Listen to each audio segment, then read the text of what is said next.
A single dollar can tell you everything about a person, if you know how to look. Ethan Carter didn't smile when he said it. He didn't need to. Across the polished floor of the Manhattan restaurant, crystal lights shimmered over tables filled with laughter, business deals, and wine that cost more than most people's weekly rent. Ethan sat alone at a corner table, a single dad billionaire dressed in a perfectly tailored suit, but his eyes carried something colder than success: calculation. He wasn't here for dinner. He was here for a test. Behind him, Alicia Brown moved quietly between tables, a shy black waitress with steady hands and a presence most people forgot the moment they looked away. But Ethan didn't forget people like her, especially tonight. He had chosen this place, this hour, this moment carefully.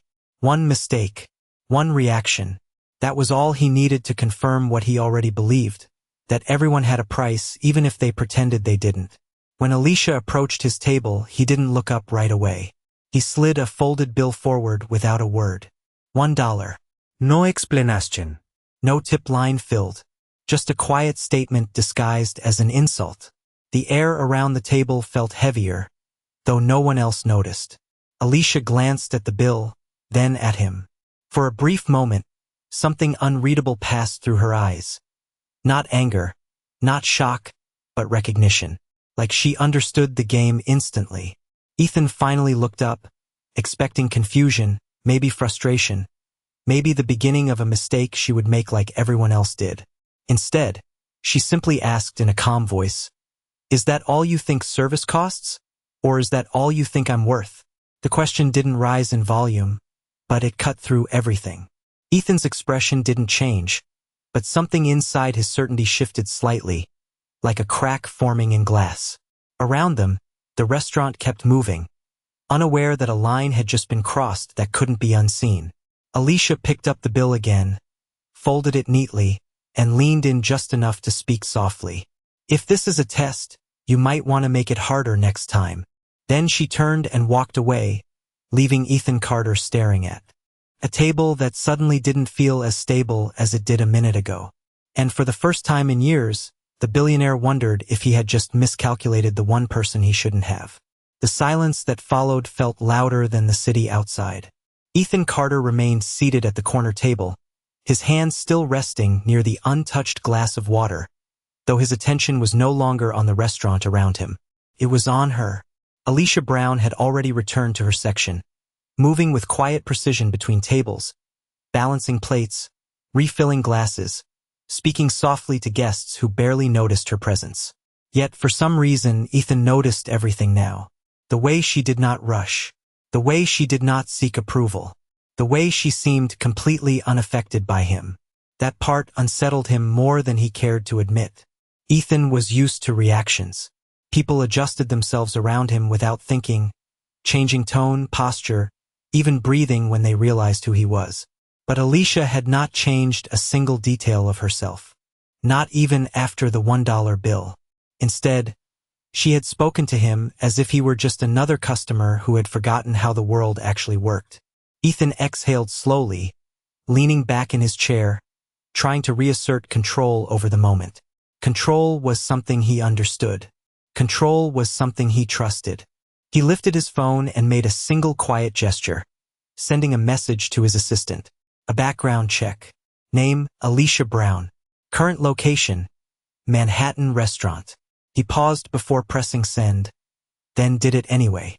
It was not curiosity, he told himself. It was due diligence. That was what he called anything that disrupted his expectations. Across the room, Alicia reached the service station, where the manager, Robert Hayes, was reviewing orders. She spoke to him briefly, her voice low, her expression unchanged.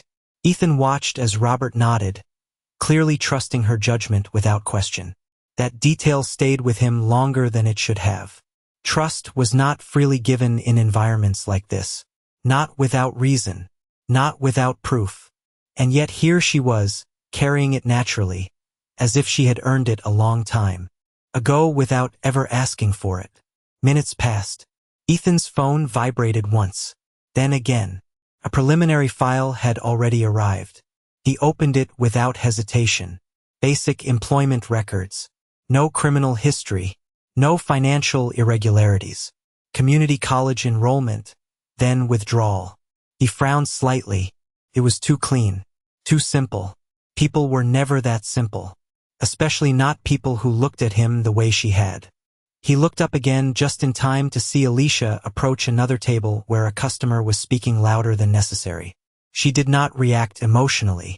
She simply listened, nodded once, and resolved the request with calm efficiency. No resistance.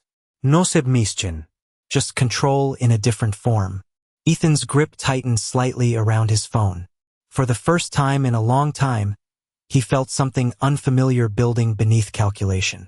Not anger. Not interest in the way he was used to. Something closer to uncertainty. He had built companies on reading people in seconds. He had closed deals by predicting behavior before it happened. Yet nothing about her fit the pattern he expected. And that meant one of two things. Either she was exactly what she appeared to be, or she was far more dangerous to his assumptions than he had planned for. Alicia glanced in his direction briefly while walking past, her expression unreadable. Just a passing look. Nothing more. But it was enough. Ethan realized then that the test he had designed was no longer contained to her response. It had already started changing something in him instead. The restaurant had settled back into its rhythm, but nothing felt normal to Ethan Carter anymore. He sat in the same corner booth, yet the space around him felt slightly shifted, as if the air itself had changed density since the moment Alicia Brown walked away from his table. He had seen thousands of people work in service environments. He had ignored most of them without a second thought. But now his attention kept returning to her without permission. Alicia moved through the dining room with steady control, balancing a tray with 3 glasses of water while maintaining a calm posture that did not match the environment people expected from someone in her position. There was no hesitation in her steps, no wasted motion, no visible stress even when the room became louder and more crowded. Ethan noticed how other staff members subtly adjusted their movement around her, not out of hierarchy, but out of trust. That detail bothered him more than anything else so far. Trust in his world was not casual. It was earned, measured, and rarely given without leverage. Yet here it existed naturally around someone who, according to the initial report on his phone, had no special background worth mentioning. Ethan unlocked his phone again and reread the same lines for the 3rd time. No financial record indicating high-level training.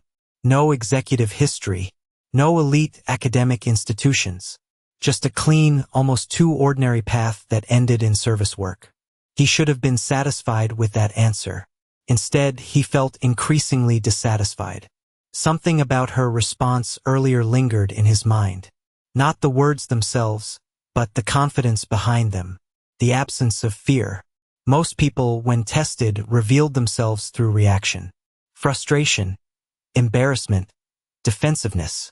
Alicia had shown none of those predictable responses. She had simply observed him back, as if the test had 2 directions instead of one. Ethan exhaled slowly, setting the phone down. Across the room, Alicia paused briefly near the service station, reviewing an order ticket. The manager, Robert Hayes, leaned in to speak with her for a moment. Ethan watched carefully.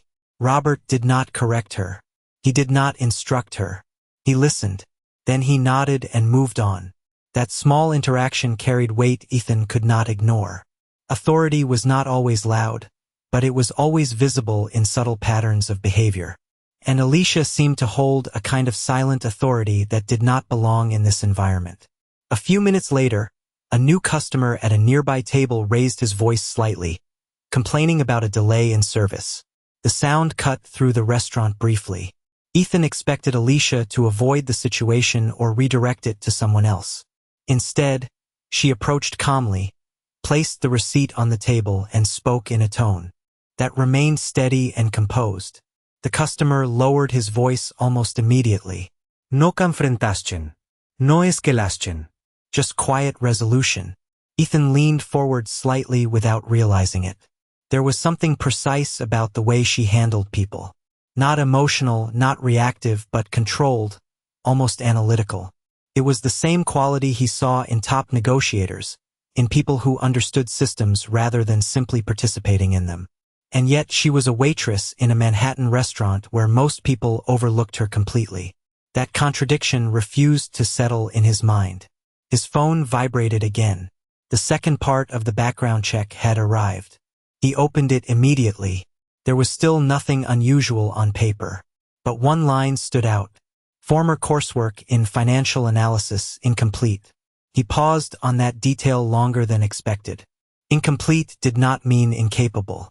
It meant interruption. Something had stopped her trajectory.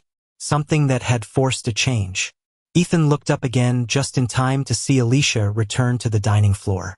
For a brief moment, their eyes met across the room. She did not smile. She did not react. She simply acknowledged the connection and continued walking. Ethan felt a shift inside him he did not fully recognize yet. The test was no longer about her reaction to the $1 bill. It was becoming something else entirely, and for the first time in years, he was no longer certain he was the one controlling it. The dinner rush had fully arrived, and the Manhattan restaurant now shimmered with controlled chaos. Glasses clinking, soft conversations blending into a steady hum of wealth and routine. Ethan Carter remained in his corner booth, but his focus was no longer on the room's surface-level activity. It was locked entirely on Alicia Brown. She had begun clearing a nearby table, moving with the same quiet precision. But now Ethan noticed something new. She was not just working. She was anticipating.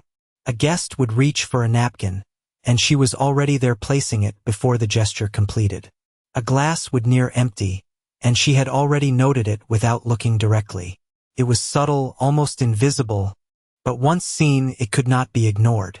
Ethan's fingers tapped lightly against the table once, then stopped. He had built his entire career on pattern recognition, on predicting outcomes before others even understood the variables. And yet here he was, unable to classify what he was observing. Alicia was not behaving like someone reacting to a test. She was behaving like someone who had already understood the system she was inside of. A system that included him. That thought should have been dismissed immediately. Instead, it lingered. Ethan stood slowly, adjusting his jacket, and walked toward the service station under the pretense of refilling his glass of water. As he approached, Alicia did not react immediately.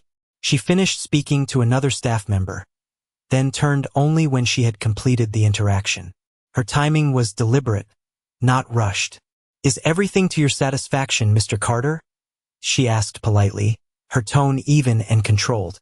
Ethan studied her for a fraction of a second longer than socially acceptable. Most people would have interpreted that silence as discomfort or intimidation. She did not. She simply waited. "The service is efficient," he said finally, choosing his words carefully. "Almost too efficient." A faint pause followed. Not confusion. Not offense. Assessment. Alicia tilted her head slightly, as if considering the intent behind his statement rather than the words themselves. "Efficiency only feels unusual when people are not used to being observed while they observe others," she replied calmly. Ethan felt a subtle shift in the exchange. It was no longer a conversation between a customer and a waitress. It was something closer to a controlled negotiation where neither side was willing to reveal their position too early. Before he could respond, the manager, Robert Hayes, approached the station and placed a stack of checks down. He glanced at Alicia briefly. "Table 12 needs adjustment on their order. Can you verify it?" he said. Without hesitation, Alicia reviewed the receipt, scanned the numbers, and pointed to a discrepancy in under 5 seconds. Robert nodded once and corrected it without question. Ethan saw it. Clearly this time, it was not trust born from habit. It was trust born from accuracy. That distinction mattered. He stepped slightly closer. "You corrected that without hesitation," Ethan said. Alicia did not look up immediately. "It was incorrect," she replied simply. "Most people do not catch that level of detail in real time," Ethan continued. Now she looked at him fully. "Most people are not required to," she said. The answer landed with more weight than intended. Ethan felt it immediately. There was no attempt to impress him. No effort to defend herself. just a statement of fact that placed the conversation back on equal ground. He had expected discomfort. He had expected imbalance. Instead, he was standing in front of someone who did not seem to register his status as relevant. A server called Alicia's name from across the floor, breaking the moment. She responded instantly and professionally, then returned her attention to Ethan one final time. "If you are still waiting for a reaction from me," she said softly, "you may be waiting for the wrong thing." Then she turned and walked away again, leaving Ethan standing in a space that suddenly felt less like a restaurant and more like a place where his assumptions were being quietly dismantled one layer at a time. The noise of the restaurant had become almost distant to Ethan Carter, as if the entire room had shifted into the background and only one thing remained in focus. Alicia Brown was now at the far end of the dining floor, assisting a pair of guests with their order, her movement steady, her expression unchanged. But Ethan was no longer watching her as a waitress. He was studying her as a variable that refused to behave according to expectation. He returned to his table, slowly sitting down, his mind running through the same pattern again and again. Every test he had applied so far had failed to produce the reaction he anticipated. The $1 bill had not created anger. His silence had not created discomfort. His subtle remarks had not created imbalance. Instead, she had responded with control, precision, and something closer to quiet authority. That final thought bothered him most of all. Authority was not supposed to exist in someone positioned beneath him in structure. Yet every interaction so far suggested she was operating from a different framework entirely. Ethan exhaled once, then made a decision. If indirect pressure did not work, then direct confrontation would. He signaled a passing server and requested a second receipt, then deliberately added a second test. When Alicia returned to the area near his table 10 minutes later, Ethan did not wait for politeness or formal greeting. He placed the receipt in front of her without explanation. "There is a mistake in your system," he said calmly. Alicia looked at the paper, then at him. She did not rush to defend or question. She simply reviewed it. Her eyes moved across the numbers once, then again. "This is not a mistake in the system," she replied. Ethan's gaze narrowed slightly. "Then explain it." Alicia reached into her apron pocket and pulled out a small notepad. She wrote 2 figures down, then placed them beside the receipt. "Your table was charged twice for the same wine selection," she said. "It was corrected on the main register, but not synchronized to the printed copy." Pause followed. Ethan looked at the numbers. They were correct, completely correct. A small silence expanded between them. Not dramatic, not emotional, but absolute. Ethan felt something unfamiliar surface beneath his controlled expression. It was not irritation. It was recalibration. Alicia had not just identified an error. She had identified a flaw in his assumption that she would not notice it. She set the receipt down carefully. "Is there anything else you would like me to review?" she asked. Her tone remained unchanged, as if this interaction had not shifted anything at all. Ethan looked at her for a longer moment than before. In most environments, this would have been the point where power asserted itself, where status closed the conversation. But nothing about this interaction was behaving normally. "You noticed that quickly," he said finally. "It was visible," she replied simply. Ethan almost smiled, but did not. Visible was not the word most people would have used. Most people would not have noticed it at all. He leaned slightly forward. "Most staff would have ignored it," he said. Alicia met his gaze without hesitation. "Most staff are not responsible for accuracy," she replied. "Only for service." That distinction landed deeper than expected. Ethan felt the structure of his test shift again. He had entered this interaction expecting imbalance. Instead, he was encountering equilibrium he had not predicted. A manager called Alicia's name from across the floor again. She responded immediately, turning slightly before pausing. For the first time, she added something unprompted. "If you are looking for inconsistency," she said softly, "you may need a different environment." Then she turned and walked away. Ethan remained seated, staring at the corrected receipt in front of him. The test he had constructed was still in place. But the outcome was no longer aligning with his expectations. And for the first time since entering the restaurant, he considered a possibility he had not accounted for. He was not evaluating her anymore. She might already be evaluating him. The restaurant lights had shifted into a warmer tone as evening deepened, casting soft reflections across polished glass and white tablecloths. Yet for Ethan Carter, nothing in the environment felt warm anymore. He sat still at his table, no longer pretending to observe casually. His attention was fixed entirely on Alicia Brown, who had returned to the dining floor with the same steady rhythm as before, as if nothing significant had happened between them. That was what unsettled him most.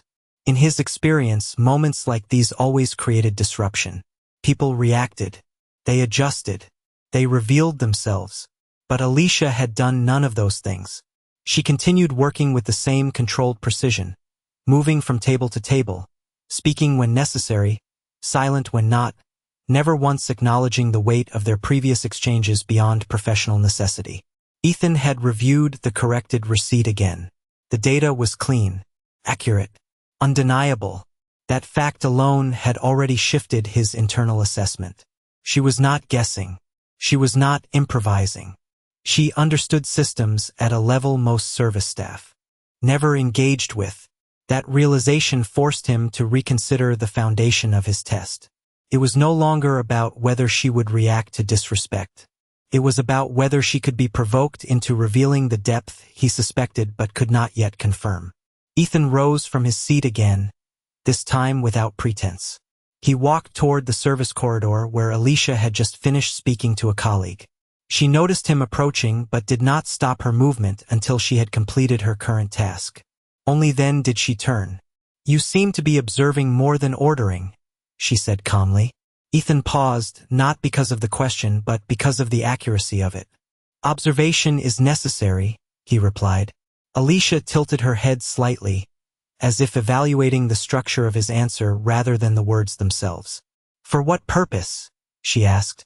Ethan did not answer immediately. That was not a question he had expected to receive in return. In his world, purpose was assumed, not questioned. He studied her face for a moment longer. There was no tension in her expression, no attempt to impress, no visible concern about who he was or what he represented. That absence of reaction created a pressure he was not accustomed to. "Most people respond differently when tested," Ethan said finally. Alicia nodded once, as if acknowledging a known principle. "Most people are being tested for the wrong things," she replied.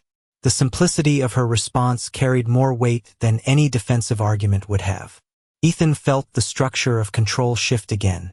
He had entered this interaction believing he was the one defining the conditions. Yet every exchange had subtly repositioned him as the one being analyzed. A nearby table called for assistance, and Alicia excused herself without hesitation. Ethan watched her move away, then stopped her before she fully left. "Why do you correct errors that are not your responsibility?" he asked. Alicia paused, then turned back slightly. "Because errors do not stay contained to responsibility," she said. "They spread." The answer was quiet, almost casual, but it carried an implication Ethan could not ignore. She continued walking. Before he could respond, Ethan remained where he stood for a moment longer, processing what had just been said. It was not arrogance. It was not defiance. It was perspective. And perspective, in his experience, always came from exposure beyond visible roles. He returned to his table slowly, but did not sit immediately. Instead, he looked across the restaurant again, no longer seeing a waitress moving through service. He saw patterns, timing, awareness, control. And for the first time since the test began, Ethan Carter understood something uncomfortable. The variable he had introduced into this environment was no longer isolated. It had adapted, and it was no longer clear who had initiated the observation. The restaurant had reached the point where time seemed to stretch differently, where conversations overlapped into a steady rhythm of glasses, footsteps, and soft background music that no one truly listened to. Ethan Carter remained seated, but his focus had narrowed to a single certainty. Alicia Brown was no longer just a server in his observation. She had become the central variable in a system he could not yet fully map. Every interaction so far had confirmed one unsettling pattern. She did not react in ways people typically did under pressure. She did not escalate, withdraw, or seek validation. Instead, she adjusted, responded, and redirected with a level of awareness that suggested she was always slightly ahead of the moment. Ethan leaned back slowly, his expression controlled, but his internal analysis was accelerating. He had tested executives, negotiators, and investors under pressure for years. He knew how people fractured. He knew where they revealed themselves. Yet Alicia had shown no fracture points, only structure. That distinction forced him to reconsider something fundamental. Perhaps the test had never been about her behavior under pressure. Perhaps it had been about whether he could recognize intelligence that did not present itself in expected forms. He exhaled once, then stood again, this time walking directly toward the main service area where Alicia was organizing orders near the kitchen pass. She noticed him approaching, but did not break her focus until she had completed her task. Only then did she turn fully to face him. "You are not eating," she said simply. Ethan paused, momentarily caught off guard by the observation.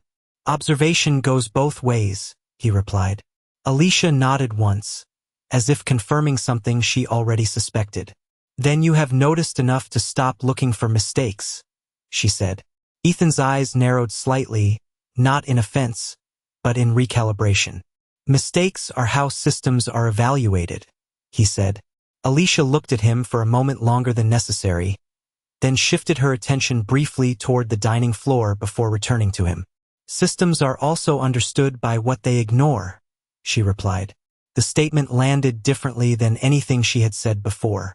It was not defensive. It was not reactive. It was structural. Ethan felt the familiar certainty he relied on begin to weaken, not through contradiction, but through expansion. She was not rejecting his framework. She was showing him its limits. A nearby table signaled for assistance, and Alicia moved immediately, but before leaving, she added one final line without turning fully back. "If you are still conducting a test," she said quietly, "you may want to decide what result you are actually looking for." Then she stepped away, leaving Ethan standing in a space that suddenly felt less like a restaurant floor and more like a controlled environment he no longer fully understood. For several seconds, he did not move. Around him, the restaurant continued its natural rhythm, unaware of the shift that had just occurred at the center of one table and one conversation.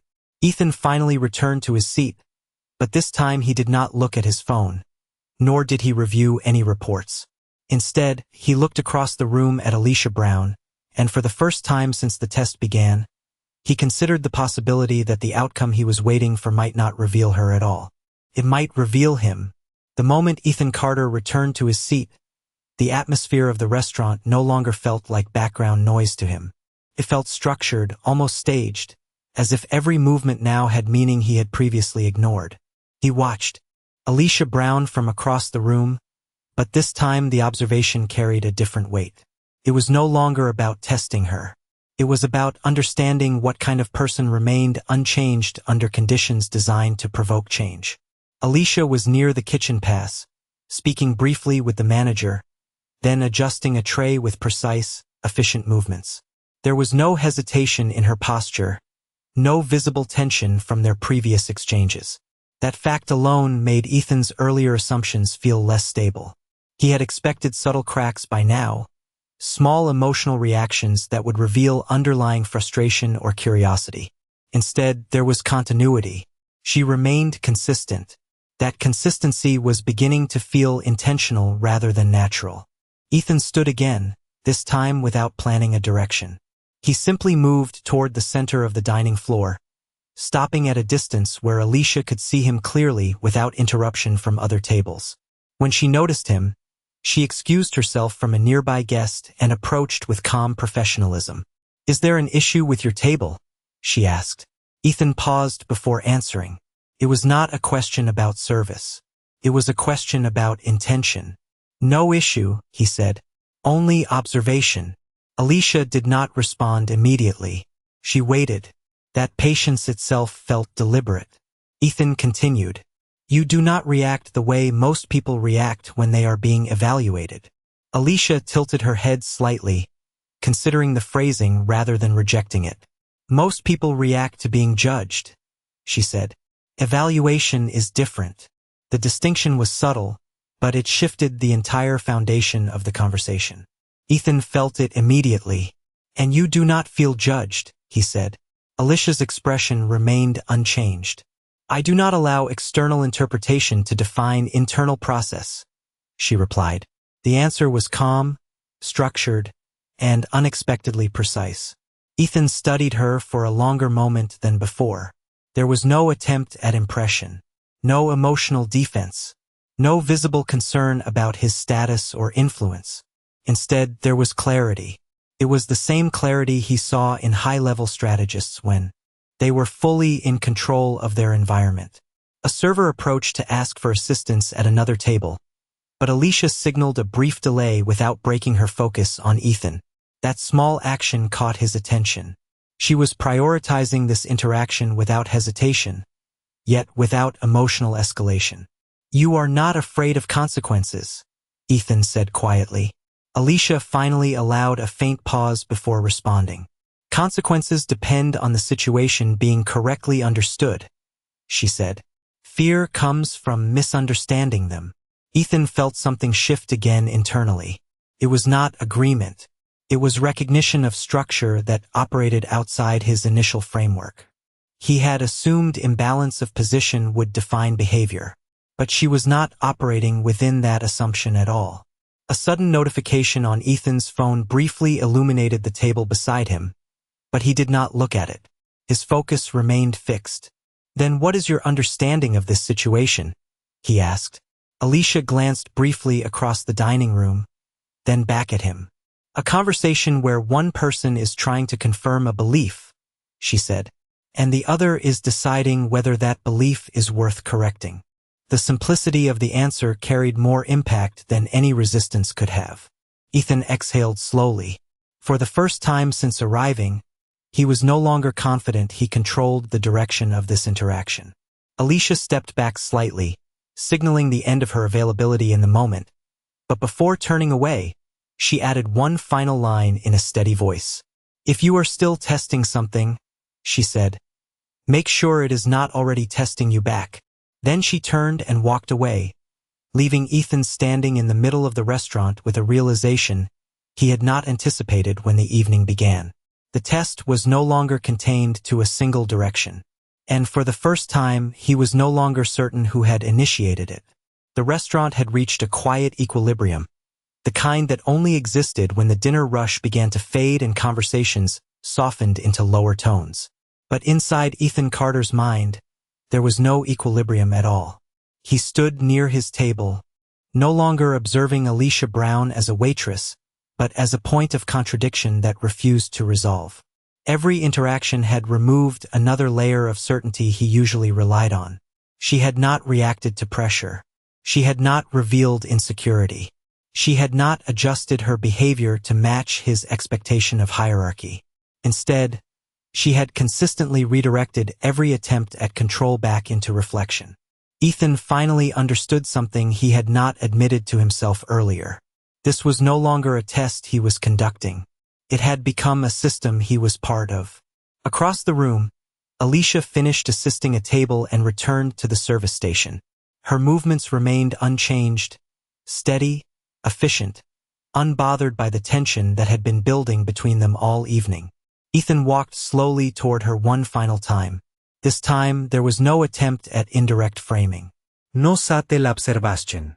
When she noticed him approaching, she did not stop what she was doing immediately. She completed her task, then turned to face him fully. The timing was exact, controlled. You have been analyzing me all evening, Ethan said. Alicia did not deny it. She simply replied, you have been presenting yourself for analysis all evening.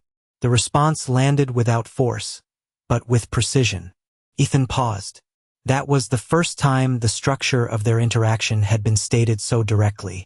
He exhaled slowly. "Then what have you concluded?" he asked. Alicia looked at him for a long moment. There was no hesitation, but there was care in the selection of her words. "That you do not actually test people," she said. "You test your assumptions about them." Ethan's expression tightened slightly, not in offense, but in recognition. Alicia continued, her tone still calm. "And when those assumptions are challenged, you label it as inconsistency instead of reconsideration." The restaurant noise continued around them, but the space between them felt isolated, almost still. Ethan did not respond immediately. For the first time since the beginning of the evening, he was not structuring a counterargument. He was processing the accuracy of what had just been said. Alicia adjusted the edge of a tray on the counter, then looked back at him. "The $1 was not a test," she said quietly. "It was a measurement of how quickly you reveal your perspective when you think someone will not challenge it." Ethan looked at her, and for a moment, the clarity he had relied on in every boardroom, every negotiation, every decision, felt less absolute. Not because she had defeated him, but because she had described the mechanism he used without needing access to his world. A manager called her name from across the floor, but she did not move immediately. Instead, she added one final statement, steady and composed. "You do not need more tests," she said. "You need better questions." Then she turned and walked away, leaving Ethan standing in the center of the restaurant with no remaining experiment in motion, only a realization forming slowly beneath the surface. The person he had intended to evaluate had already completed her assessment long before he understood the rules.